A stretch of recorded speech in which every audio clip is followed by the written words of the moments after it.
In the quiet corner of the galaxy, far away from the bright trade routes and the busy space stations, there floated a small blue and green planet that seemed harmless to anyone passing by. Its star was warm, its air was soft, and the life upon it moved in patterns that looked slow and unthreatening to any eye that did not look closer. Most alien records marked it as primitive home to fragile creatures with soft skin and small bones, the kind of species that could be crushed by a single blow from the soldiers of the great empires. Yet deep under this quiet surface, there was something that the oldest races in the galaxy feared more than the largest warships or the most advanced weapons, and that something lived inside the blood of every single human. The first to discover it was not a scientist or a great explorer, but a scavenger ship drifting close to the outer edge of human space. The crew was made of many alien kinds, all searching for lost cargo or wrecked ships to sell. One of their scanners picked up an unusual energy reading from human escape pod. Drifting alone in the darkness, the pod was damaged. The pilot inside was still alive, but barely breathing. The aliens decided to take him aboard, not to save him, but to see if they could sell him to someone interested in studying humans. As the human lay on the cold metal floor of the scavenger ship, the crew noticed strange things. His wounds closed faster than any they had seen, even faster than species with advanced regeneration. And when a small cut was made to check his biology, something strange happened. The blood that touched the ship's surface caused the sensors to flash with warnings. It was as if the liquid carried an energy signature far beyond anything the crew had handled before. The leader of the scavenger crew ordered the ship's medic to run tests. The medic was a thin insect-like being with eyes that never blinked. It drew more blood, placed it into analysis, and watched as the results appeared on the screen. The patterns were unlike anything in the galactic database. The structures inside the blood shifted and moved as if they were alive in a way that was different from normal cells. They responded to scans like they could sense they were being watched, and they changed shape in response. Word spread fast in the hidden channels of the black markets. Soon whispers moved from system to system. Some called it the essence of war, others called it the seed of extinction. A few called it the last weapon in the galaxy. The idea that such power could live inside the body of a creature so small and soft made the old empires uneasy, very uneasy, because if the wrong hands learned to control it, nothing in the galaxy could stand in their way. Meanwhile, the human in the scavenger ship began to wake. He was young with dark eyes and a quiet face. He did not speak much at first, only looking around at the strange shapes and lights of the ship.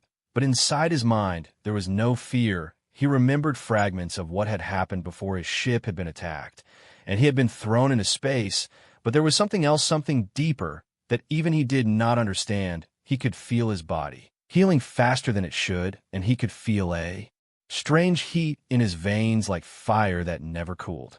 The scavenger leader wanted to sell him to the highest bidder, but before they could reach the trade station, the ship was intercepted by a vessel belonging to the Silent Guard, a secret faction that moved between the shadows of the galaxy. No one knew exactly who they served, only that they appeared when a threat to the balance of the galaxy was found, and they always erased it without warning. The Silent Guard did not attack with loud weapons. Instead, their ship simply disabled the scavenger vessel and boarded it in silence.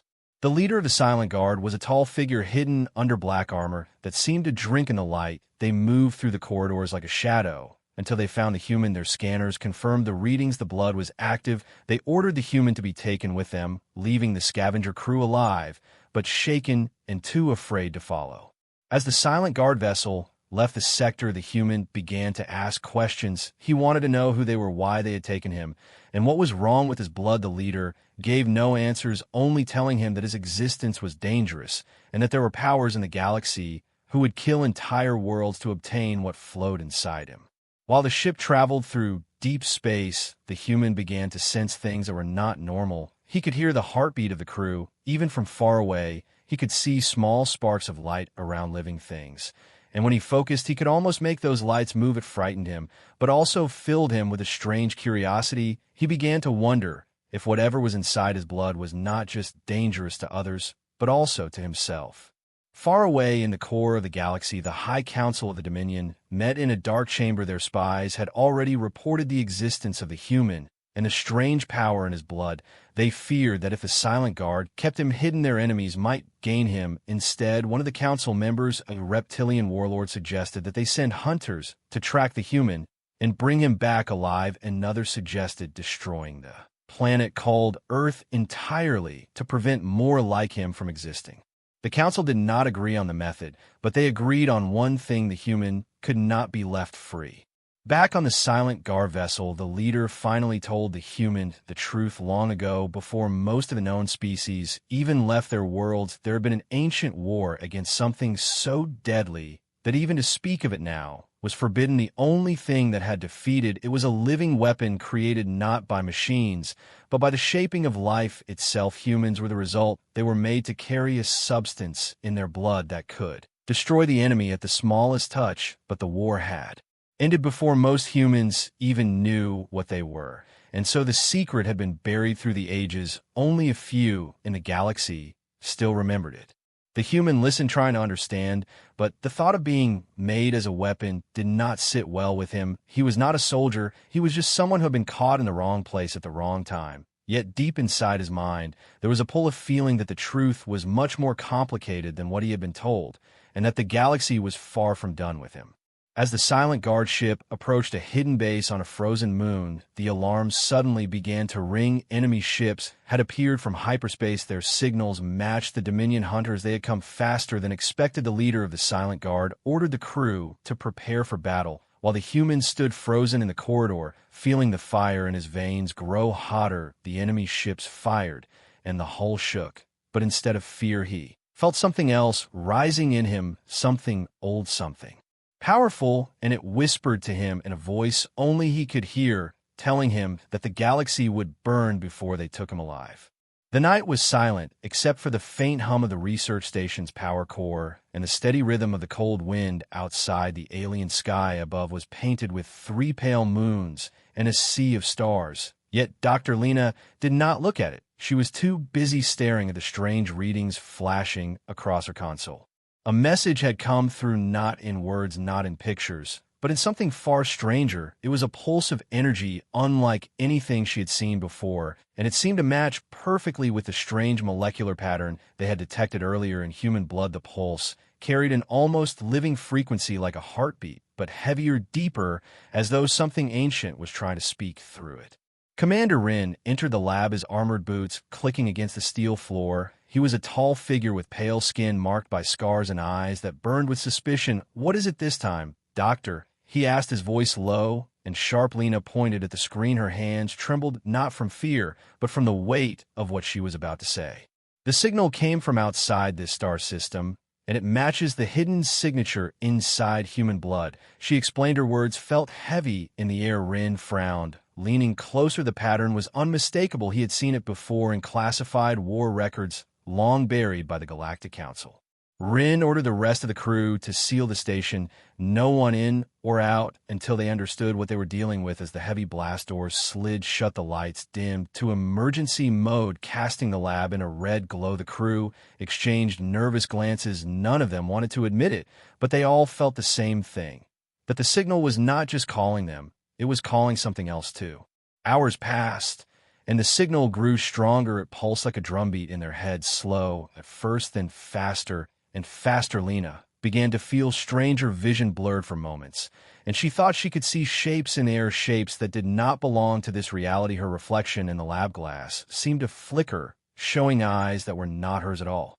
Meanwhile, Rin reviewed the old war files in his private chamber. The records told of a race so dangerous the Council had wiped all knowledge of them from public archives. They were called the Vaith, an ancient predator species from deep space. They did not fight for territory or power. They hunted for one thing only: the life essence found in human blood, and inside that blood was a microscopic crystalline structure that the Vaith considered sacred and deadly at the same time. A paradox, they believed, could either destroy or rule the galaxy. Rin realized with a chill that the signal might be the Vaith searching for humans again. If they found the source, it would mean disaster, not just for humanity, but for every world in this sector. He had to make a choice: warn the Council and risk panic, or keep it secret and try to deal with it alone. Back in the lab, Lena's condition worsened. The pulses from the signal were affecting her more than anyone else. Her heartbeat began to sync with the alien frequency. She felt drawn to it, as though it was pulling her mind toward some faraway place. She started writing strange symbols across her data tablet, symbols no one could read, but that felt familiar to her, as if they had always been hidden deep in her thoughts. The crew medic tried to sedate her, but every time the needle touched her skin, the medical scanner went wild, showing readings that made no sense. Her blood temperature rose far beyond normal, yet she showed no signs of burning. Her pupils expanded until her eyes were almost entirely black. The signal was now loud enough that the walls of the station seemed to hum with it. The sound was low and heavy, like the breathing of something enormous out in the void. The crew grew restless. Some wanted to shut down the entire station to break contact with the source. Others feared that doing so would make the signal angry, if such a thing was even possible. That night, Rin stood alone in the observation deck, staring into the black ocean of space. He thought about the wars he had fought, the soldiers he had lost, the rumors of things hiding between the stars, things you never saw until it was too late. He knew that the Vaith were more than just stories, and if they were coming, then the humans on Earth had no idea of the storm about to fall on them. Without warning, the signal stopped. The lab fell silent. The hum in the walls vanished. Lena collapsed to the floor, gasping for breath. When she opened her eyes, they were back to normal, but her voice was not the same. It was deeper, slower, and when she spoke, the words froze everyone in the room. They know where we are now. The deep corridors of the alien vessel hummed with a strange vibration as Commander Rin led Dr. Alara and Cade toward the central chamber, where the tests on human blood were taking place. The walls seemed alive with faint pulses of light, like veins carrying some form of alien energy, and the sound of low whispers echoed in the distance. Though no one could be seen, the crew did not know if the whispers were real or just the ship speaking in its own way. As they entered the chamber, a circular platform rose from the ground, holding a glass container filled with a swirling red liquid that glowed faintly. The liquid inside seemed to shift and twist, as if aware of its surroundings. Dr. Alara's eyes locked on the container, her voice steady, but her hands clenched at her sides. She had spent her whole life studying blood, but never had she seen anything like this. The sample was not just alive, it was aware. Commander Rin explained that their scanners had revealed something terrifying. Human blood contained microstructures invisible to the naked eye. These structures were not like normal cells. They were crystalline in shape and emitted bursts of energy strong enough to tear through matter at the molecular level. It was not a weapon humans had created. It was something that had always been inside them, waiting for the right condition to awaken.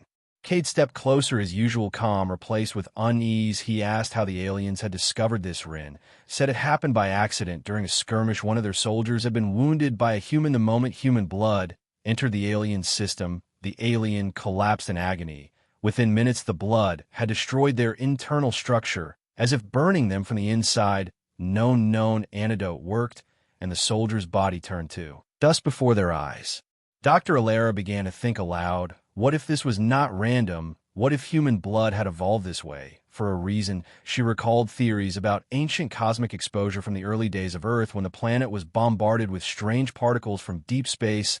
Maybe something had changed human DNA forever, leaving behind a hidden defense far beyond their understanding. If so, this would explain why no other species in the galaxy carried anything like it.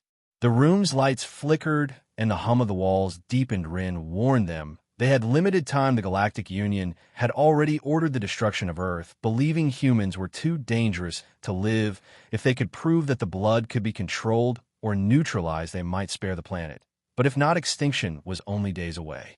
Cade clenched his jaw. They needed more than proof. They needed a way to show the galaxy that humans were not a threat, or at least not an uncontrollable one. Dr. Alara insisted on running more experiments, but Rin shook his head. They could not do that here. The Union had spies on the ship. If they found out humans knew the truth, they would accelerate the attack. The only option was to escape with the sample and find someone who could help decode its secrets. There was a scientist on the edge of the Outer Rim, a reclusive genius known as Varen, who was said to have mastered energy fields at the molecular level. If anyone could understand this deadly crystal structure, it would be Varen. But leaving the alien ship would not be simple. The vessel was locked in orbit above a dead moon, and the only transport pods were under constant guard. Worse, the moment they touched the container, without clearance alarms would trigger, and the entire section would go in a lockdown. Rin suggested a diversion. He would lead the guards away, while Cade and Alara retrieved the blood sample. It was risky, but there was no other choice. As Rin prepared for the distraction, Alara stood over the glass container, watching the red liquid swirl. It seemed to pulse faster as she got closer. She could almost feel it pushing against the glass like it wanted to be free. For a brief moment, she thought she heard a faint heartbeat echo in her mind. She stepped back quickly, but the sound lingered, as if the blood itself was calling to her. Cade tapped her shoulder. It was time. The lights in the corridor beyond suddenly flared bright, then dimmed, accompanied by the sound of shouts and footsteps. Rin had begun the distraction. They rushed forward, and Alara placed her hands on the platform. A thin membrane of energy shimmered above the container, but she used the alien interface pad to deactivate it. The shield vanished with a faint crackle, and she lifted the container carefully. The warmth of it seeped into her skin like a living pulse.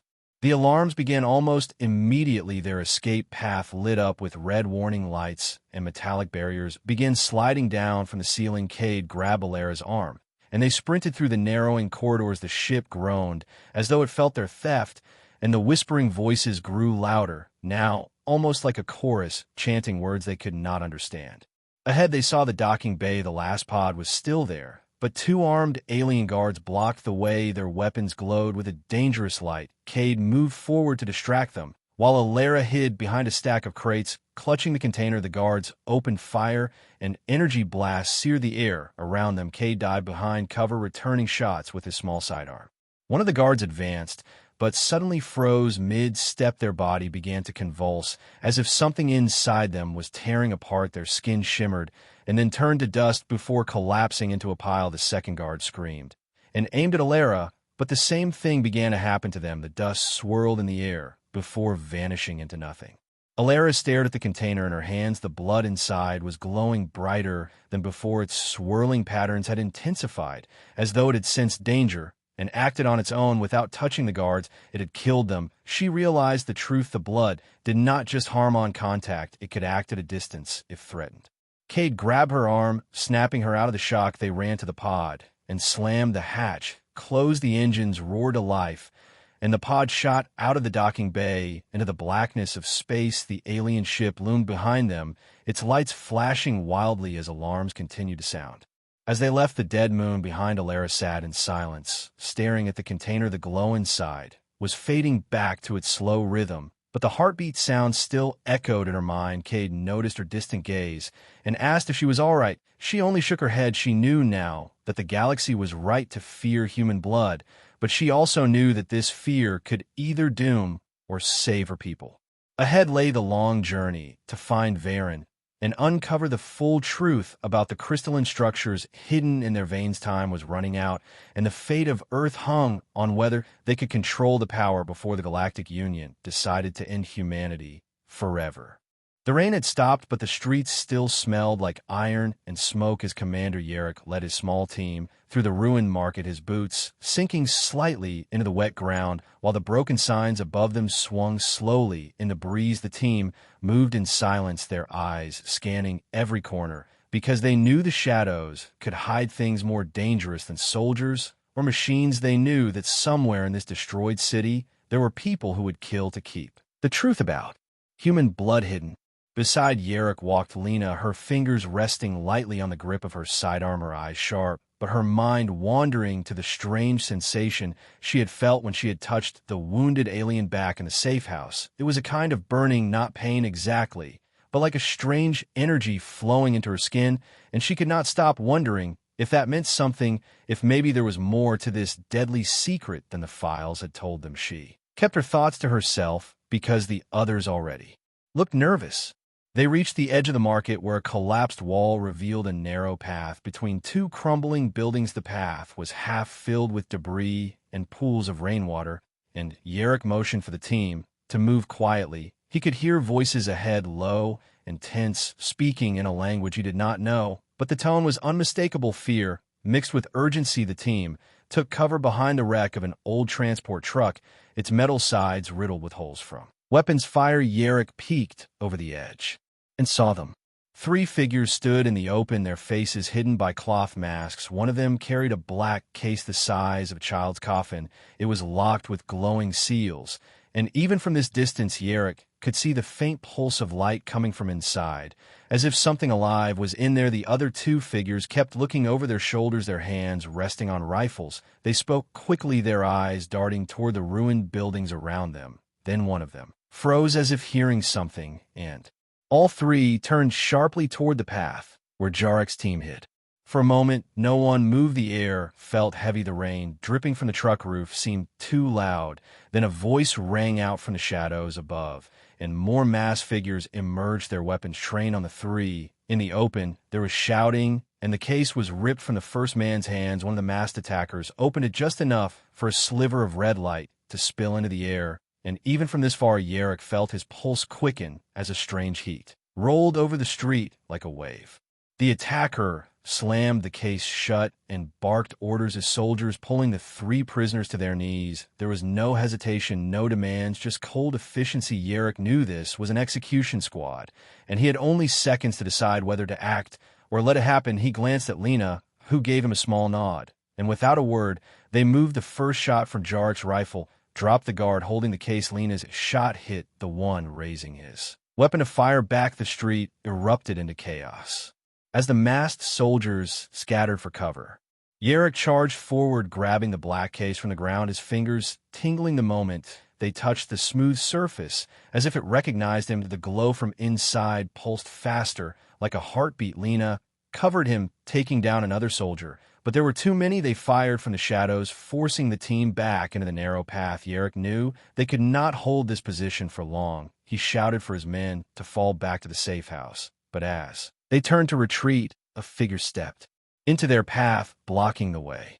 It was a tall alien wearing a long dark coat, its skin pale like moonlight and its eyes glowing faint blue. It did not hold a weapon. Yet the soldiers stopped firing, as if afraid of it. The alien looked at Yerrick, then at the case, and in a voice like wind over ice, said, "You carry something that will kill worlds and save none." Yerrick did not answer. He only tightened his grip on the case and tried to move past, but the alien stepped closer, its presence pressing against his mind like invisible hands. Lena aimed her weapon, but the alien raised one long finger, and she froze, her muscles locking in place, her eyes wide with panic. The alien tilted its head, studying Yerrick, as if weighing his worth. Then it spoke again, saying, "You do not know the truth, and that is why you might survive. But if you open that case before the right time, the galaxy will burn, and nothing you love will remain." Its words echoed in Jarek's mind, even after it stepped aside, letting them pass. The team moved quickly back through the ruins, carrying the case, though Yerrick could feel its weight growing heavier with every step, not in his arms, but in his thoughts. He knew that whatever was inside, it was the reason entire planets feared human blood. And now he had it in his hands. Back at the safe house, they sealed the doors and posted guard around the building. Lena finally shook off the paralysis, her voice trembling, as she asked Yerrick what he thought was in the case. He only shook his head, saying, "We are not ready to know." That night, as the others rested, Yerrick sat alone with the case, the faint red glow seeping through the cracks, casting strange shadows on the walls. He thought of the alien's warning and of the burning energy Lena had felt from the wounded prisoner, and a terrible idea began to form in his mind, an idea that made his stomach twist with dread.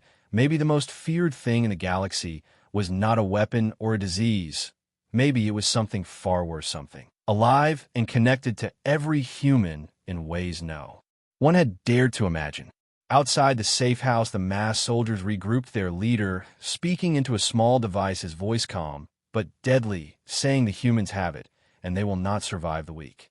The rain fell in thin, cold lines as the ship glided silently through the mist-covered valley of the alien world, its silver body almost invisible in the pale blue light of the twin moons. Inside the command room, the crew sat in silence, each one lost in their thoughts, yet every heart was heavy with the same fear. The truth about human blood was no longer a secret.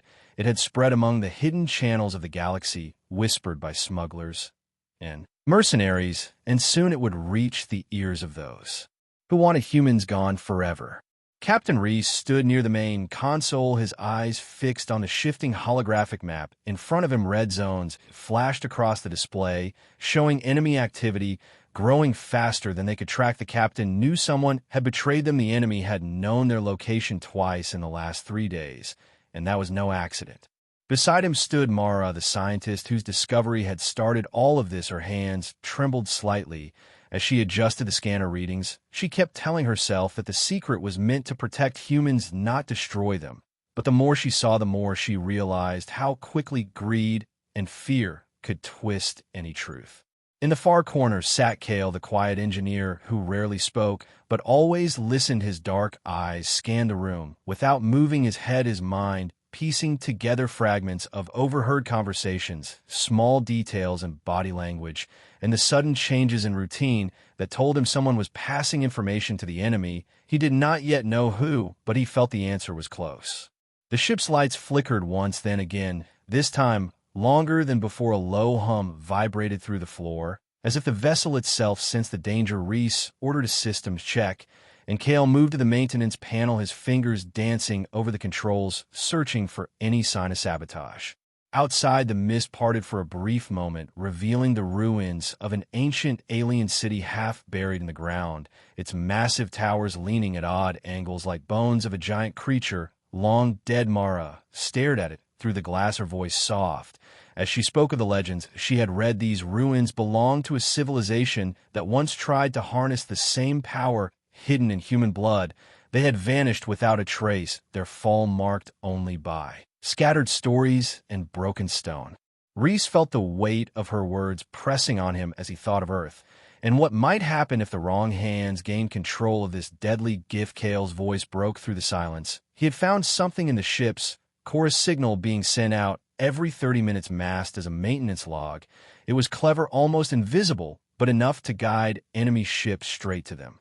The crew exchanged uneasy glances. Reese demanded to know who had access to the core. The list was short, only 6 people, including himself, Mara, and Kale. But the captain knew that the traitor would not give themselves away easily. He ordered a lockdown, sealing the crew quarters and disabling personal comms until they found the leak. Tension filled the air like a storm waiting to break. Every sound seemed louder, every movement sharper. Mara worked at the lab station, running a trace on the signal's encryption, while Kale moved silently from one terminal to another, checking hidden access points. Reese remained near the door, his hand never far from his sidearm. Hours passed before Mara spoke, her voice steady but cold. She had found the source. It was coming from the med bay, more specifically from the life support unit used for storing blood samples. Reese and Kale moved quickly, their boots pounding against the metal floor as they reached the med bay, and there they found Elric, the ship's medic, standing over the unit, his back turned. Elric froze when he heard them, his shoulders stiff, but his voice calm as he claimed he was just checking the system. Kale stepped forward and pulled the panel open, revealing the small transmitter hidden inside. Reese demanded an explanation, and Elric's mask cracked, his voice shaking as he admitted he had been sending the coordinates to a group of rebels who promised him protection when the war began. He said he never meant for anyone to get hurt, but Reese knew better. In the galaxy, survival often came at the cost of betrayal. The captain's jaw tightened as he ordered Kale to lock Elric in a brig. They could not risk removing him, yet not until they reached safe space. Mara stood in the doorway, her eyes filled with something between anger and sadness. She understood why people made desperate choices, but this one had put every life on the ship in danger. As the door to the brig closed on Elric, the ship's alarm blared again, this time not from the hidden signal, but from the outer sensors. Enemy ships had arrived faster than expected, their dark shapes cutting through the mist like predators, closing in on prey. Reese ordered full power to the shields and weapons. Kale raced to the engine room, while Mara uploaded a scrambled set of false coordinates into the main system, hoping to buy them time. Outside, the ruins vanished behind the fog as the ship rose higher, the twin moons now glowing brighter in the night sky. The enemy vessels spread out, forming a net designed to trap them. Reese knew they could not win a direct fight, not here, not now. Their only hope was to reach the rift, a dangerous corridor of unstable space where no large fleet could follow. Mara's hands flew over the controls, setting the course. Kale's voice crackled through the comms, saying the engines were ready, but the strain would be extreme. The ship might not survive the jump. Reese looked around the room, seeing the faces of his crew, tired, frightened, but unbroken. He gave the order. The ship surged forward, the stars outside blurring into streaks of light as the rift drew near. Enemy fire streaked past them, some striking the shields, sending tremors through the hull. Alarms screamed, and the floor tilted sharply, throwing Mara against the console. Kale shouted over the comms that the power was failing. Reese tightened his grip on the controls, his eyes fixed on the swirling storm of colors ahead. The rift loomed larger, the space around it twisting and bending like a living thing, hungry and waiting. Reese could feel the ship groaning beneath him, the enemy ships still chasing, but hesitating, afraid to follow too close. The captain knew if they made it through, they would be safe for now, but if the engines failed in the rift, there would be no escape. As the first tendrils of warped light wrapped around the ship, Mara caught Reese's eye, and for a moment, they both knew this was more than just survival. It was a race against the fate that had claimed the ruins they had seen below. And if the secret in human blood was truly as dangerous as they feared, then the real battle was still ahead, waiting for them on the other side of the rift. The storm over the alien world raged with a strange red glow painting the sky, as if the heavens themselves were bleeding. Commander Vaynar stood on the edge of the shattered cliff, watching the human prisoner below, chained, yet still looking straight into the eyes of his captor without fear. There was something in that gaze that made even the hardened alien warrior hesitate for a moment. The other soldiers whispered among themselves, unable to decide if this human was brave or simply mad. Kara's body was weak, but her mind was sharper than ever. She could feel the strange energy in her veins humming louder than before. It was as if the very core of her blood was calling out to something ancient and powerful. She knew she was close to the truth, close to unlocking the reason why the galaxy feared her kind so much. The chains were heavy, but she could sense the weakness in the alien metal. The storm above cracked with thunder, and every flash of red lightning made her pulse race faster.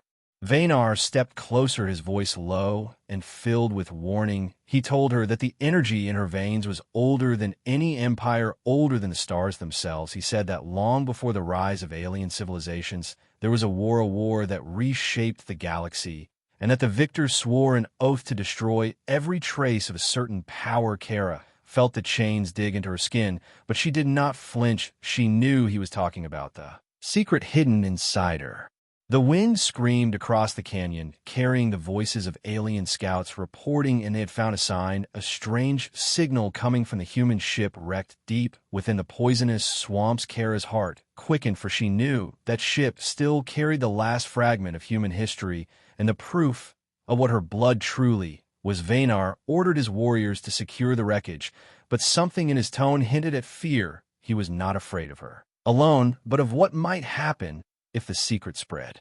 As the alien soldiers marched away, Kara let her mind wander back to the old stories she had heard as a child, stories told in whispers about the great silence, a time when entire star systems vanished without warning. The elders had always warned never to speak of it in front of outsiders, but now, standing on alien soil, surrounded by enemies, she understood the great silence was caused by humans, or rather by what humans carried inside them. The storm grew worse, and the ground shook beneath her feet. Small cracks appeared in the cliff, as if the planet itself was breaking apart. Kara shifted her weight, feeling the chains loosen slightly. Every step of the aliens moving away gave her a small chance, and she knew she had to take it. She focused on her breathing, ignoring the cold air burning her lungs. She pulled with every ounce of strength, feeling the ancient energy in her blood responding as if it wanted to be free. Vaynar watched her with narrowed eyes. He could see her trembling, but not from fear. The glow in her veins was becoming visible, a faint golden shimmer moving under her skin. He realized too late that the chains were absorbing some of that power, but not all of it. Kara's eyes locked on his, and in that silent moment, he understood that if she broke free, there would be no way to contain the storm she carried within. A loud roar echoed across the canyon, not from the storm, but from something massive approaching. The alien scouts screamed over the comms, saying the swamp had awakened, and something ancient was rising from its depths. Vaynar's soldiers began to retreat, but he stood his ground, trying to decide if killing Kara now would save them or doom them. Kara saw the hesitation and smiled, not a smile of victory, but a smile of knowing. She whispered that the creature in the swamp was not their enemy, but their judge. The first tentacle rose from the mist below, glistening with alien slime. Its size was beyond anything the soldiers had ever seen. Vaynar shouted orders, but the creature ignored the aliens, focusing only on Kara.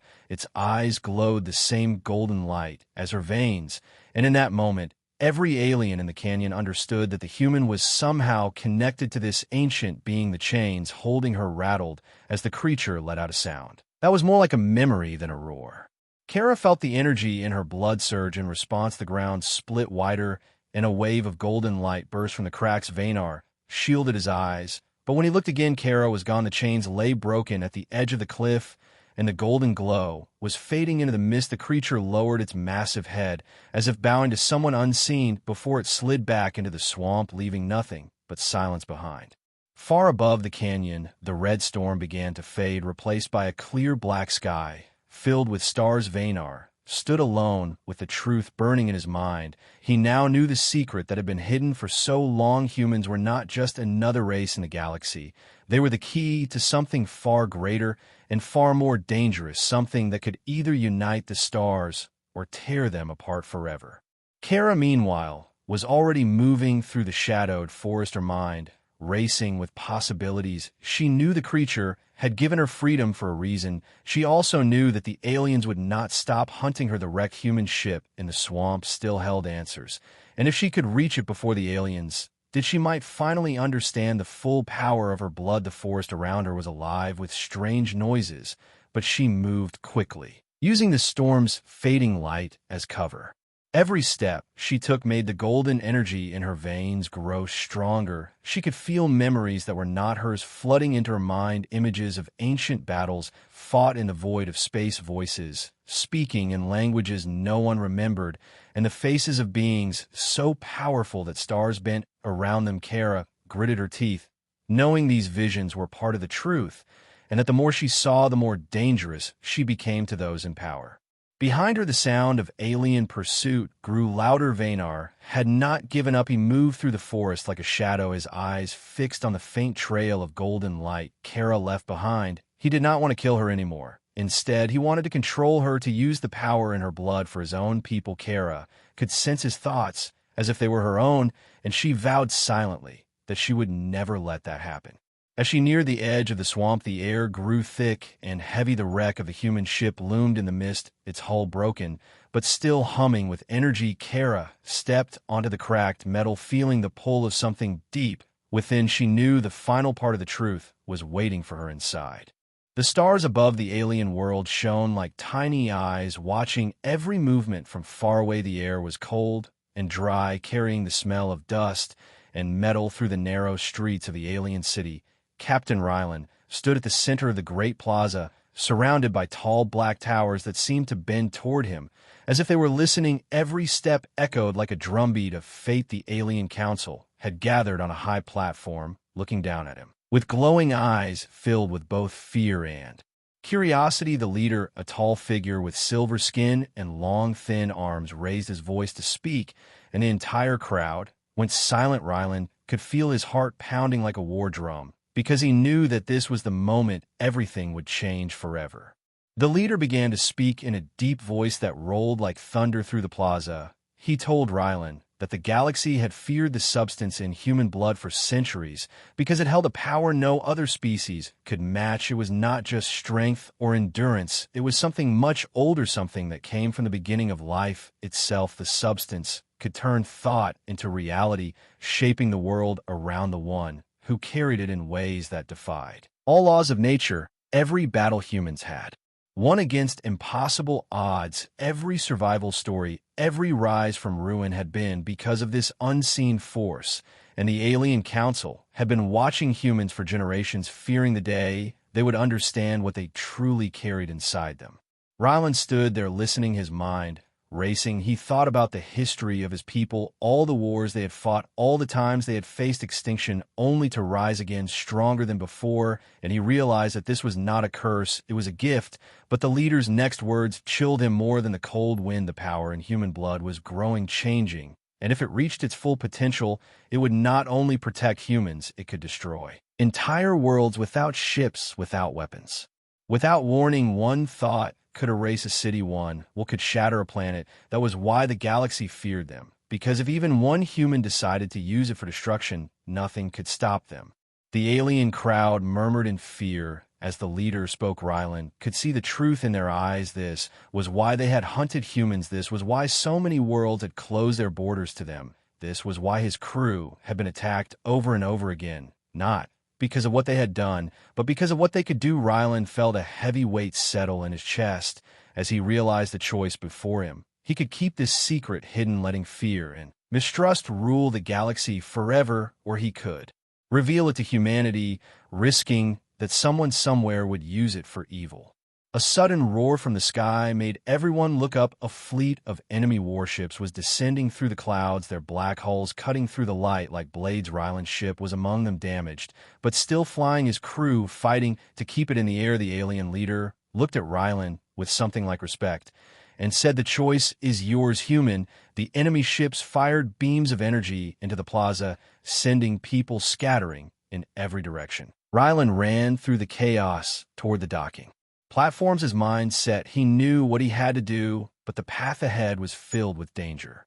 As Rylan reached his ship, the crew pulled him aboard and sealed the hatch. Explosions shook the ground as the warships rained destruction from above. The pilot yelled that they could not hold much longer. Rylan gave the order to rise into the sky, weaving through the enemy fire until they broke free into the upper atmosphere, the planet shrinking below them, the stars opening up ahead. The crew gathered around him, their faces pale and tense, waiting to hear his plan. Rylan told them the truth about the substance in their blood, and for a moment the ship was silent. Then one by one, they nodded, each of them understanding the danger, but also the responsibility.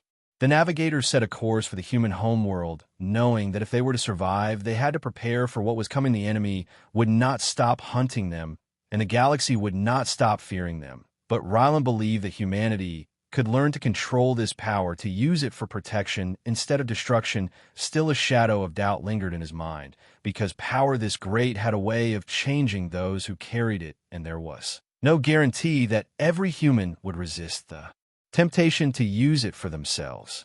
Hours passed as the ship moved through the darkness of space, the crew taking turns at the controls while Rylan sat alone in the war room, studying the old maps and ancient records the alien leader had given him. Among the files was something unexpected, a message from the first human ever to travel beyond the stars.